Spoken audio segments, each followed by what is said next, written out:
Depuis Paris où je me trouve, Nazali awa liboso ya ambassade ya République démocratique du Congo en France. Message nangai ezali un plaidoyer. Plaidoyer pour na ba Congolais nyonso oyo bafandaka na France, oyo bazali d'accord na ba service ya qualité oyo ambassade ezali ko offrir, kasi bazali pe na makanisi to pe ba revendication to ba idée balingi ba bakisa pour na ko permettre que services à la parfait à 100%, même si la perfection n'est pas de ce monde. Ceux qui ont continué l'ambassade nous comme on a au matiba marche ba escalier au ba bureau, tous les services sont nickel. Personnel de qualité, averti, formé, discipliné et courtois. Kasi ba passeport oyo ya kala ezali ko traîner na ambassade kino lelo près de 750 passeports. Ne bozomona na ba image awa bato oyo na ebite ba kufi to bazana mobembo, mais soki bake mobembo na passeport nini. Deuxième volet, ba passeport ya sika oyo maman Thérèse Kayikwamba a outaki ko lancer en donnant le tout premier passeport au président de la République.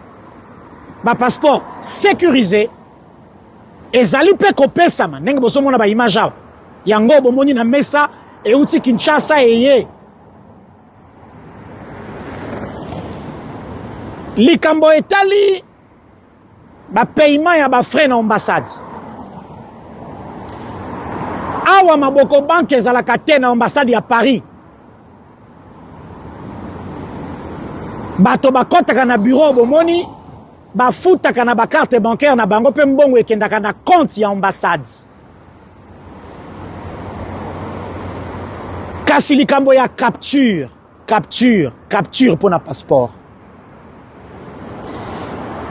Maman Thérèse Kayikwamba na ye komemela yo message ya ba Congolais nyonso ya France oyo bazali content, très content na qualité ya passeport, très content na qualité ya service oyo ambassade ezali ko rendre, kasi machine moko ezali ko sunga te ndenge bomoni awa une seule machine pour la capture.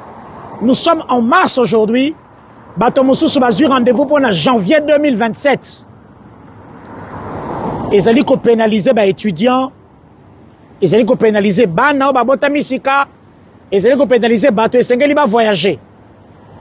Nazali ko plaider pour na renforcement ya capacité ya salle ya capture na ambassade ya Congo na France.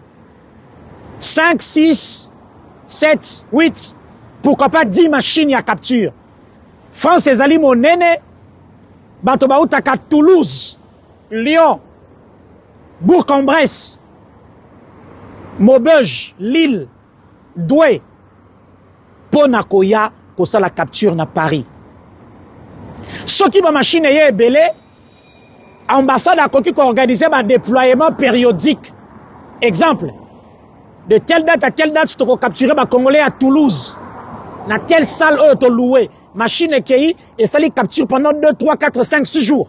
Fichier qui Kinshasa pour l'impression. Kasi nazali ko rappelle lisusu na Congolais nyonso. Et mboka o ezali ya biso atako tozali libanda, nous avons intérêt ya ko accompagner les efforts déjà ezali entrepris pour soutenir l'ordre qui existe pour l'instant dans l'ambassade na biso na Paris. Professeur Milgoïka Songo, pour ne pas le citer, veille au petit grain pour que chaque Congolais a à la servir et avec un service de qualité. C'est même pour ça qu'il vit en proximité avec la communauté ici en France. La ligne na benga yonde ko Congolais au passeport na yo au kanisa ebimate yaka ko vérifier na ambassade. Ba liste ezali affichée pe ba affichaka chaque fois qui ba passeport ayé.